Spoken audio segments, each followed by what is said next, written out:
बिस्मिल्लाहिर्रहमानिर्रहीम। Dear students, उम्मीद है आप सब लोग खैरियत से होंगे। स्टूडेंट्स, आज की इस वीडियो में हम physics class 12 unit number 18 diffraction and interference के शॉर्ट क्वेश्चन सोल्व करने जा रहे हैं। इसमें फर्स्ट क्वेश्चन है, how is an interference pattern formed by a diffraction grating different from the pattern formed by a double slit. तो इसमें हमने ये बताना है कि एक इंटरफेरेंस पैटर्न जो डायफ्रैक्शन ग्रेटिंग से फॉर्म होता है और एक दूसरा इंटरफेरेंस पैटर्न जो कि यंग डबल स्लिट एक्सपेरिमेंट के केस में फॉर्म होता है, इन दोनों में क्या डिफरेंस होता है। तो इसका आंसर कुछ इस तरह है, fringes pattern of diffraction grating are narrower and much brighter while fringes pattern of double slit are wider and less intense। तो जो हमारे पास इंटरफेरेंस पैटर्न आता है डायफ्रैक्शन ग्रेटिंग के केस में, उसमें फ्रिंजेस नैरोअर होती हैं और ज्यादा ब्राइटर होती हैं, जबकि जो हमारे पास डबल स्लिट एक्सपेरिमेंट के केस में इंटरफेरेंस पैटर्न होता है उसमें फ्रिंजेस वाइडर होती हैं और लेस इंटेंस होती हैं। इसकी फर्दर एक्सप्लेनेशन जो है वो यहाँ पे गिवन है। अगर आप ये करना चाहें तो ये कर सकते हैं, सिंपल स्टेप्स हैं, आप इसको समझें। अगर आपको कोई प्रॉब्लम हो तो आपने कमेंट सेक्शन में जरूर बताना है। सेकंड क्वेश्चन है, a beam of light always spreads out, why can a beam not be produced with parallel rays to prevent spreading. इसका आंसर है, a perfectly parallel beam is impossible due to wave nature of light. अब इसकी explanation है, इसमें mainly तीन reasons हैं जो मैंने यहाँ पे पॉइंट्स की फॉर्म में लिखे हैं। इनको स्टेप बाय स्टेप हम एक्सप्लेन कर लेते हैं। नंबर वन पॉइंट है, wave nature of light causes diffraction which makes light beam spreads out। Second reason है, diffraction causes light to spread out due to interaction of light waves with each other and the limited diameter of the light source। और third point है, the secondary sources of the wave front of the light will transmit light in all directions। As a result, the light will begin to spread out and will no longer be parallel। This is why a beam cannot be created with parallel rays to prevent spreading। Now comes to the question number 3। Question number 3 है, in the sunlight the shadow of a building has fuzzy edges even if the building does not। Is this a refraction effect? Explain। तो इसका answer है no, ये refraction effect नहीं होता, mainly ये diffraction की वजह से होता है। And the finite size of the light source. इसकी एक्सप्लेनेशन की बात करें तो वो कुछ इस तरह है। फर्स्ट पॉइंट है, the fuzziness arises because sun is an extended light source. Second point है, every point on the edge of the buildings shadow act as the origin of a new wave front. Third point है, diffraction involves the bending of light waves around obstacles. और last में, the fuzzy edges of the shadows are a result of light waves spreading out as they encounter the edges of the building. Students, now come to the question number 4। A laser pointer emits a coherent beam of parallel light rays।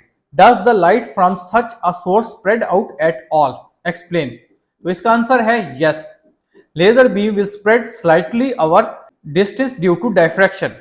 Explanation कुछ इस तरह है, a laser source emits coherent nearly parallel light। तो laser से जो हमारे पास light emit होती है वो कोहेरेंट होती है और तकरीबन वो पैरेलल होती है। सेकंड पॉइंट है, the finite width of a laser beam results in diffraction at the aperture causing the beam to diffract.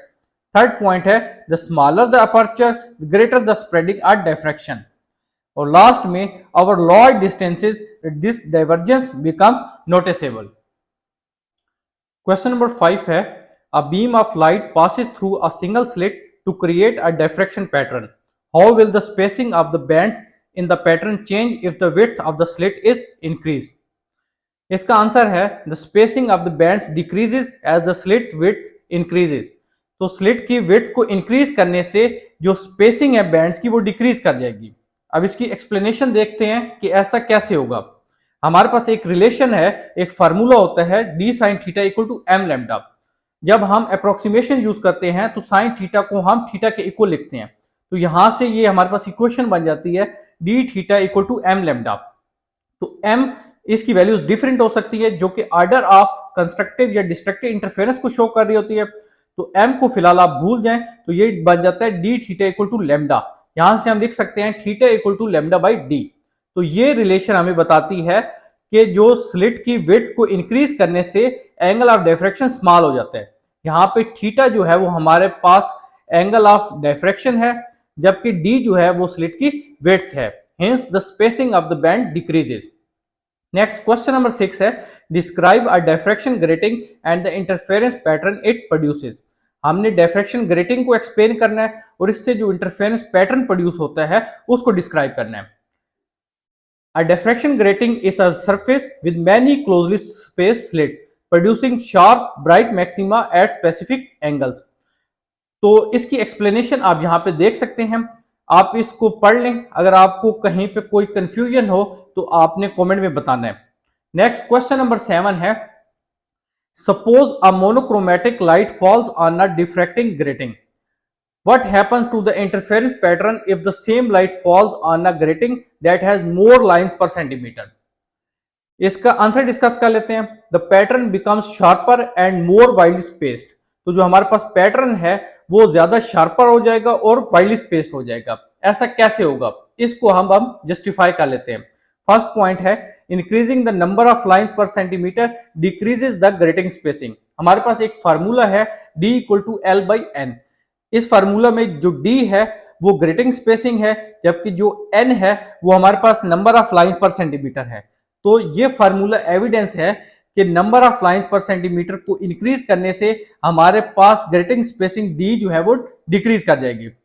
Second हमारे पास रीजन है, the angle of diffraction is inversely related to the line spacing और the distance between the lines, theta = λ/d। ये formula कहां से आया, ये हमने क्वेश्चन नंबर 5 में डिस्कस भी किया है। d sin थीटा = m λ से ये हमारे पास रिलेशन आती है। तो इस रिलेशन से हमें पता चलता है कि as smaller d results in larger theta, spreading the maxima further apart. Thus, the increased number of slits also sharpens the peak. Question number 8 है, what is the significance of the equation d sin theta = m lambda in the context of Part A diffraction gratings, Part B Young's double slit experiment। दोनों parts को one by one हम answer कर लेते हैं। सबसे पहले part ए को answer कर लेते हैं। For the case of diffraction gratings, in diffraction gratings multiple slits cause light waves to interfere constructively at angles theta, satisfying d sin theta = m lambda equation. और इस इक्वेशन में d ग्रेटिंग स्पेसिंग है, जबकि lambda जो है वो wavelength है, और m जो है वो ऑर्डर ऑफ मैक्सिमा को रिप्रेजेंट करता है। The pattern shows sharp, well-defined maxima due to the large number of slits। और डिफ्रैक्शन ग्रेटिंग्स केस में जो हमारे पास इंटरफेरेंस पैटर्न बनता है वो शार्प होता है और वेल डिफाइंड मैक्सिमा आता है due to large number of slits used.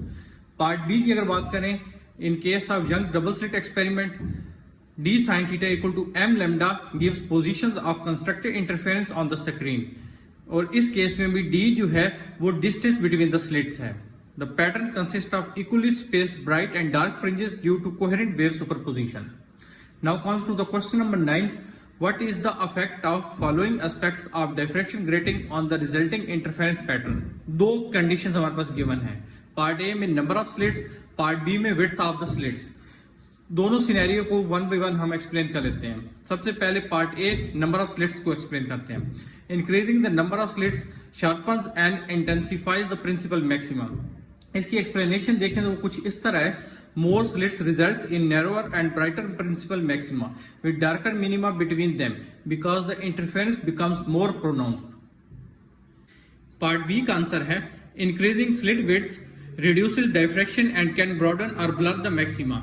इसकी एक्सप्लेनेशन कुछ इस तरह है, wider slits reduce individual diffraction effects which can cause the overall diffraction envelope to shrink, affecting the sharpness and contrast of the interference pattern। Now comes to the question number 10, जो कि last short question है इस exercise का। Describe the conditions necessary for sustained interference patterns to be observed in Young's double slit experiment। Young's double slit experiment में एक sustained interference pattern को observe करने के लिए कौन सी conditions required होती हैं, वो necessary conditions हमने बतानी है।